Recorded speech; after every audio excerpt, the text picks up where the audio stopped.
10 things you should know before you buy a house in Ireland, whether you're a first time buyer, second hand buyer, or perhaps buying from overseas. This video will give you the information and the confidence to move forward. I'm starting off this video with a few assumptions. I'm assuming you have finance in place or you're a cash buyer. I'm also assuming you have defined your criteria, and what I mean by that is you know what your location is, you know what how many bedrooms you need, you know if you're going after a house or an apartment, or if you want a garden or car parking. And what you should really be doing is writing down what your needs and wants are. Your needs will be how many bedrooms it has, does it have a garden or car park, and some of your wants might be a little bit different in terms of open plan or perhaps additional bathrooms or original features. There's a difference between wants and needs. It is important to know those differences because you can change a lot of things about a property other than its location. Before I get started on these 10 tips, I am putting out this video on my birthday, so please give us a birthday like, and also please subscribe to the channel. I'm hoping to get to about 4,000 subscribers by the end of the month, so please be a big birthday surprise if I was able to achieve that quicker than the end of the month. So if you can, do us a birthday favor and show some love and subscribe to the channel. Number one, start with a desktop search. This means taking advantage of online resources. As viewings or open houses are a little bit restricted at the moment, it's the best time to take advantage of online resources. The two main property portals in Ireland are Daft and My Home, for people who don't know or perhaps who are looking from overseas. You should take advantage of those things. Once you found a property that you like online, obviously first protocol is ask the agent some questions, but you can do your own research too. From a property price perspective, you can look at historical data on the property price register. It is a hard enough website to search for properties, and not all the properties come up that easily because perhaps addresses are put in wrong. However, what I would recommend, and this is a top tip for agents as well, you can actually download the whole database onto an Excel spreadsheet, and once it's in an Excel spreadsheet, it's far easier to search the addresses you're actually looking for. And that's a top tip. Not a huge amount of people know about that. If you are looking at apartments, one of the things I would recommend is Googling the development address, see if there's any bad news articles about it from a fire issue or a flooding issue. Also look at some local online notice boards to see if there's any comments in regards to antisocial behaviour around a certain development that you might be looking at as well. If you are looking at a house, a good thing to look at is floodplains as well, the floodplain maps as well. These are available online. If your house that you're looking at is in a floodplain, it could cause you issues to get insurance, which could cause you issues in terms of getting a mortgage. Also, in terms of insurance, if you should look at Google Earth and see the roof of the property. If 34% of the roof is flat, it could lead to issues with getting insurance as well. If you're looking at an older property, check out to see if the property is on the protected structure list. The protected structure lists are all available on local council websites, and if it is a protected structure, it will mean that carrying out works to that property will be a little bit harder. I know all this sounds like an awful lot of work. However, once you get used to it, you can do it all in less than 5 minutes. If you do have any questions on any of these tips as I go, put them in the comments below. I will try to answer them. Also, don't forget to follow us over on Instagram. I generally do a Q&A session every few weeks. Number two, methods of sale.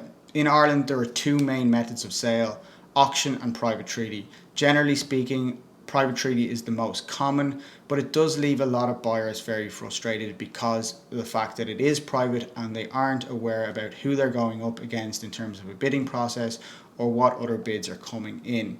However, it probably is the best method to purchase a property because buyers are very protected, because they're not locked into any deal until contracts are signed. And so once they've gone sale agreed, their solicitor has the opportunity to do a huge amount of due diligence before they get locked into that contract. However, with an auction, people have to do their due diligence first, and that is a costly process, which means that they may not even win their bid, but they have spent money doing due diligence before they even bid on the property. So an auction is the other main method of sales of property in Ireland, either online or in person. Generally speaking, the properties that are put in auction have, in most cases, either a legal issue, a title issue, or a structural issue. So it's very important to do good due diligence before you bid on a property that's in auction. That said, it is a faster process. Generally speaking, once you've got your bid accepted, you have to sign contracts straight away and you are closing within about 4 weeks. The main difference between an auction and private treaty is that your bids are binding at an auction, and within a private treaty they're not binding until contracts are signed. So therefore you have a lot more flexibility with private treaty, or you can walk away from a transaction if a legal issue pops up down the line. However, if your bid is accepted at auction, you are tied into that contract and you risk losing your 10% deposit if you do not complete that sale. Number 3, legal ownership. In Ireland, there are 2 main ways to hold property. One is freehold and the other is long leasehold. Freehold basically means you own everything above and everything below the property, and it is generally common that most houses are freehold. If they are leasehold, generally speaking, you have a right to buy out the full freehold. As freehold means that you own everything above and everything below, apartments are sold by long lease, generally 900 years, because if you are an apartment, it's not possible for you to own everything above and everything below. Number 4 is drive-bys, and I don't mean drive-by shootings, obviously. Drive-bys are a common term in residential valuations. It's generally not seen as a formal valuation, but it's a good way to get an insight into an area. And while viewings are difficult, I would highly recommend people to carry out drive-bys. And what I mean by that is drive by the property you're interested in, check out the area, check out the parking in the area, check out what the schools or retail is in the area. Sometimes schools or retail in the area could cause parking issues for that house or noise issues, so perhaps you don't want to be right beside them, but a drive-by will be able to tell you that. Also, perhaps the house is close to a park, which could be a great benefit, or perhaps it could be an antisocial nuisance for you. But I think drive-bys are a very good use of time and they can cut out unnecessary viewings. Number 5 is actually viewings, and this is my tip to every buyer out there, is to be nice to the agent when you're viewing the property. Be friendly, make sure the agent remembers who you are, because the agent might have to deal with a large number of people or remember a large number of people, and if you are front of mind with that agent, perhaps when a bid comes in or more information comes in on the property, you will be the first person that they will reach out to over the phone or email. So it's important to be friendly. It's just pure human nature that whoever is the friendliest person or gets on with the agent the best is going to be the person that the agent picks up the phone to first when bidding starts happening. When you are on a viewing, check out to see if there's any new paint in the property, because if it has been painted, perhaps it is covering up damage to the property from old watermarks or leaks. So it's important to realize that if a property has been recently painted, that it's not covering some damage up, and so ask about it. Also, open and close a few doors, make sure that they are working properly, as well as turn on and off a few lights to make sure they are working as well. One thing that you don't always get to check, particularly on a quick viewing, is the electric sockets. So stick with me and I'll give you a tip on how you can do that later. Number 6, negotiations. I think this is an important thing to do even if you're going after the property from private treaty or at auction. I think it's important to write down your maximum bid on the property before you place any bid on it. That way, if the bidding goes beyond that, you can go back to that piece of paper, look at it, see what your maximum bid is, look and talk to yourself and go, this has gone beyond our maximum bid, this property is not for us, but there will be others for us later. I am surprised quite a lot of the time when someone views a property and perhaps rings up 4, 5, 6 weeks later to ask what the current status is on that property, when they've never once reached out to the agent in between that period just to find out the property has been sold. They get very frustrated and perhaps sometimes even get angry with the agent that they weren't told that the property was about to be sold and they didn't have an opportunity to bid on it. What I would say in this circumstances is if you're not in it, you can't win it. Therefore, if you're not putting a bid on it, don't expect the agents to be following up with you constantly, because they have enough on their plate to handle all the people who are actually bidding on it. So if you've gone and looked at a property and you are interested in it and you want to be kept in the loop, make sure you inform the agent that you are very interested in bidding on it and you want to be kept up with the bidding process. Because if you're not in it, as I said, you won't win it. When it comes to bidding, it is important to realize that asking prices or advised prices are just guides. If you match the asking price, the vendor doesn't have to accept it. Particularly if there's a lot of demand for the property, the vendor definitely may want to hold out to see if there's any higher bids. This can be very frustrating for buyers because a lot of buyers believe if they match the asking price, the vendor will accept that bid. That's generally not the case, particularly early on in the process, and this leaves a lot of buyers very frustrated, and particularly when the bidding goes beyond the asking price, buyers get very frustrated as well.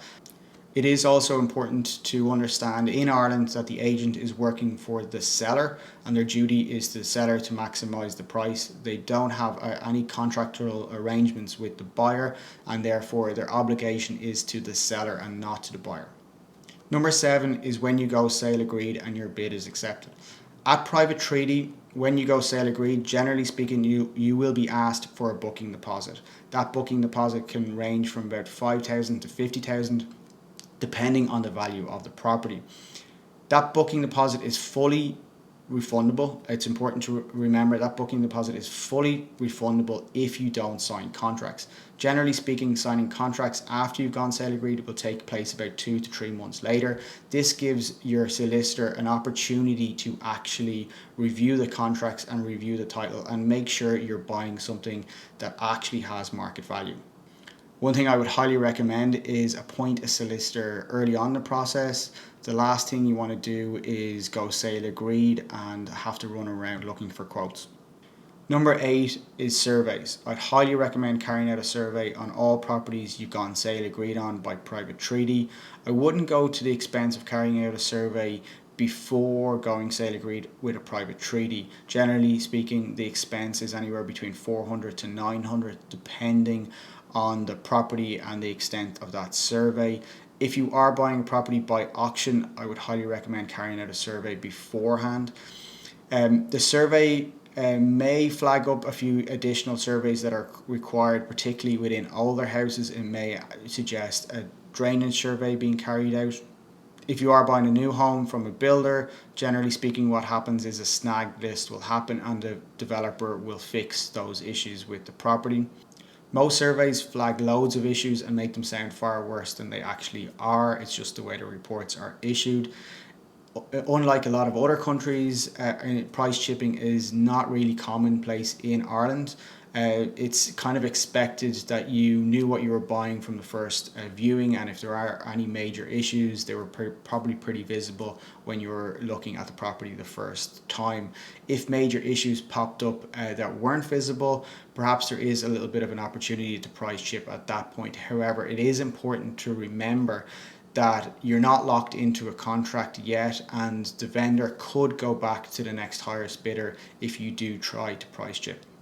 So I mentioned earlier in regards to having a look at electrical sockets. It's not generally that easy to do when you are carrying out your first viewing of the property, but when the survey is actually taking place, I'd recommend either you going or asking the surveyor who's going in to check all the electrical sockets as well as part of their survey. And a very simple way to do this, if you're doing it yourself, is to bring an iPhone or a phone and a charger and just plug it into every socket and just make sure your phone is charging in every socket to see if all the sockets are actually working.